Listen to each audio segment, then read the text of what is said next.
Hello সবাইকে আসসালামু আলাইকুম। ওয়েলকাম করছি আমার ব্লগ পেজ শেজাস লাইফস্টাইলে। আশা করি আপনারা সবাই ভালো আছেন। আমিও আলহামদুলিল্লাহ অনেক ভালো আছি। সবাইকে ওয়েলকাম করছি আমার রামাদান রেসিপি সিরিজে। আজকের পর্বে আমি আপনাদের সাথে শেয়ার করব আমার বোনের হাতে বানানো চিকেন মোমোর একটা রেসিপি। তো এখানে আমার বোন চিকেনের যে ব্রেস্ট পিস থাকে সেখান থেকে 2 পিস নিয়ে রেখেছিল, পাশাপাশি অন্যান্য উপকরণগুলো নিয়ে নিয়েছিল। চিকেনটাকে এখন ছোট ছোট করে কেটে নেওয়া হচ্ছিল যাতে করে এটাকে কিমা করতে সুবিধা হয়। তো এভাবে ছোট করে কেটে নেওয়ার পরে এটাকে মূলত একটা হামানদিস্তায় নিয়ে নিল যাতে এটাকে সুন্দর করে কিমা করা যায়। এই হামানদিস্তাটাই কিন্তু মাংস কিমা করার জন্য অনেক পারফেক্ট। একদম সুন্দর আর মিহিভাবে কিন্তু চিকেনটাকে কিমা করা হয়ে গিয়েছে। তারপর এখানে বেশ খানিকটা পরিমাণে পেঁয়াজ আর কাঁচামরিচ অ্যাড করা হলো, সাথে দেওয়া হলো আধা চা চামচ পরিমাণ আদার বাটা আর 1 চামচ পরিমাণ রসুনের বাটা। তারপরে এখানে অ্যাড করে দেওয়া হলো সাদা গোলমরিচের গুঁড়া আর পরিমাণ মতো লবণ। এখন এখানে সয়া সস দিতে হবে। সয়া সসটা মূলত লাইট সয়া সসটা দিলে ভালো হয়, কালারটা আসলে সুন্দর আসে। সাথে এখানে অ্যাড করে দেওয়া হলো অনেকটা পরিমাণ টমেটো কেচাপ। এখানে প্রায় 1 টেবিল চামচ পরিমাণ টমেটো কেচাপ দেওয়া হয়েছে। এটা মূলত অপশনাল, অনেকেই দেয় না, তবে আমার কাছে মনে হয় যে টমেটো কেচাপটা দিলে খেতে ভালো লাগে, এ কারণে মূলত এডিশনালি এটা ব্যবহার করা হয়েছে।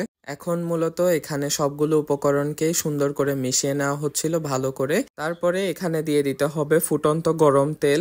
খেয়াল রাখতে হবে তেলটা যেন একটু ভালো পরিমাণেই গরম হয় যাতে করে চিকেনটা একটু আসলে বয়েল হয়ে আসে। গরম এই তেলটাকে একটু ভালো করে মাংসের সাথে একটু মিশিয়ে নিলে কিন্তু আমাদের ভেতরের যে ফিলিংটা থাকে সেটা কিন্তু রেডি হয়ে যাবে। এই যে মেশানোর পরে ভালোভাবে এই ফিলিংটা দেখতে কিন্তু ছিল এরকম। এখানে চিকেনটা কিন্তু অনেকটাই সেদ্ধ হয়ে গিয়েছে। পুরটা তো রেডি, এখন মূলত ডোটা বানানো হবে। মোমোর জন্য যে রুটিটা লাগবে সেটার মূলত ডোটা বানানো হবে। আমাদের কাছে যেহেতু কোনো ধরনের শিট নেই, এই কারণে মূলত ডো বানিয়ে সুন্দর করে রুটি মেক করেই কিন্তু আজকের মোমোটা বানানো হবে। তো এখানে 1.5 কাপ পরিমাণ আমার বোন এখানে ময়দা ইউজ করলো, সাথে দেওয়া হলো লবণ আর সামান্য পরিমাণে সয়াবিন তেল। এখন সম্পূর্ণ মিশ্রণটাকে একটু ঘুরিয়ে ঘুরিয়ে ভালো করে মিক্স করে নেওয়া হচ্ছিল। এই মিক্সিংটা কিন্তু খুবই ইম্পর্টেন্ট যাতে করে ময়দার সাথে তেলটা ভালো করে যাতে মিক্স হয়ে যায়। তো এখানে কিন্তু গরম পানি অ্যাড করা হয়েছে ডোটা মেক করার জন্য। আপনারা অবশ্যই যদি বানিয়ে থাকেন এভাবে গরম পানি ইউজ করেই কিন্তু ডোটা সুন্দর করে বানিয়ে নেবেন। ঠান্ডা পানি কিন্তু কোনোভাবে ব্যবহার করা যাবে না, এই ডোটার ক্ষেত্রে কিন্তু গরম পানিটাই ব্যবহার করতে হবে। গরম বলতে আসলে কুসুম গরম পানি যেটা হয় সেটাই আর কি। তারপর এই ডোটা থেকে সুন্দর করে ছোট ছোট করে গোল করে নিয়ে নিচ্ছিল, সবগুলো যাতে একই পরিমাণের হয় সেই জন্যই মূলত। আর আমার কাজ ছিল এখানে গোল করে দেওয়া ওকে এই রুটিগুলো বানানোর জন্য। একটু হেল্প না করলেই কি হয়, তো আমিও মূলত এখানে ওকে একটু একটু করে হেল্প করছিলাম। তো এই ছোট ছোট রুটিগুলোকে দেখতে কিন্তু অনেক কিউট লাগে।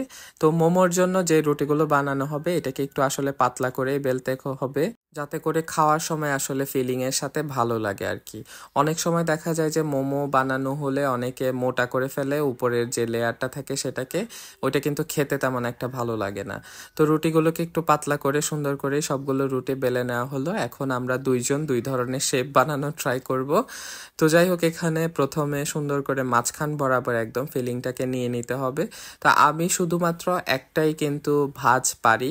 আমি মূলত মানে মোমোর যেই ভাঁজটা পারি সেটাকে মূলত ডাম্পলিং এর ভাঁজ বলে। ওটা মূলত ডাম্পলিং এর একটা ভাঁজ, দেখতে কিন্তু খুবই সুন্দর হয়। এই যে আমি একটা কিন্তু বানিয়ে নিয়েছি, এটাকে মূলত ডাম্পলিং বলে। আর এটাকে কিন্তু ইমোজিতেও দেখা যায়। তো ইমোজিটা দেখে আমার কিন্তু কিউট লেগেছিল, ওখান থেকে মূলত আমি এই শেপটা দেখেছিলাম। তো যাই হোক, এই যে আমার বোনও কিন্তু এই ডাম্পলিং এর একটা শেপ সুন্দর করে বানিয়ে নিয়েছে। আমার কাছে সবচাইতে বেশি কিন্তু এই শেপটাই আসলে সবচাইতে বেশি সুন্দর লাগে। তা আমি আপনাদেরকে একটু দেখানোর চেষ্টা করছিলাম। এক সাইড দিয়ে এইভাবে সুন্দর করে এটাকে কি বলে ভাঁজ দিয়ে দেওয়ার পরে সাইড থেকে এটাকে সুন্দর করে একটু চেপে চেপে লাগিয়ে নিলেই কিন্তু এই শেপটা কিন্তু সুন্দরভাবে রেডি হয়ে যাবে। আশা করি আপনাদেরকে সুন্দরভাবে আমি দেখাতে পেরেছি। আপনাদের কাছে মোমোর কোন শেপটা সবচাইতে বেশি সুন্দর লাগে অবশ্যই আমাকে কমেন্ট বক্সে জানাতে ভুলবেন না। তো যাই হোক, এই তো আমাদের মোমোগুলো কিন্তু রেডি। আমার বোন বানিয়েছে অনেকগুলো সেম শেপের, আর আমিও কিন্তু এই ডাম্পলিং শেপের গুলো বানিয়েছি। তো যাই হোক, এখন আমাদের পছন্দের একটা সস বানানো হবে। এটা আমাদের ফ্যামিলির সবারই খুবই পছন্দের একটা সস। এটা হলো চিলি অয়েল দিয়ে বানানো একটা সস। তো প্রথমে আমাদের চিলি অয়েলটা দিয়ে দিলাম। এই চিলি অয়েলটা কিন্তু আমি কয়েকদিন আগে বানিয়েছিলাম। চিলি অয়েলের একটা রেসিপি কিন্তু আমার পেজের ভিডিও এবং ইউটিউব চ্যানেলে দেওয়া আছে, ওখান থেকে আপনারা চাইলে দেখে নিতে পারেন চিলি অয়েল বানানোর একটা রেসিপি। তো যাই হোক, এইখানে চিলি অয়েলের সাথে টমেটো কেচাপটাকে সুন্দর করে মিক্স করে এটাকে একটু হালকা পানি দিয়ে সুন্দর করে একটু ঘুরিয়ে নিয়ে তারপরে উপর থেকে যদি আপনাদের মনে হয় যে সাদা তিল দিতে হয় তাহলে একটু সাদা তিল ইউজ করতে পারেন।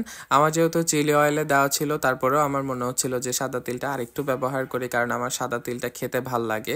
তো ওইভাবে একটু ভালো করে ঘুরিয়ে নিলেই কিন্তু এই সসটা ভালোভাবে রেডি হয়ে যাবে। তো আমার আম্মুর কাছে কিন্তু এই পিঠা বানানোর হাঁড়িটা আছে, এখানে ভাপে কিন্তু অনেক ধরনের পিঠা বানানো যায়।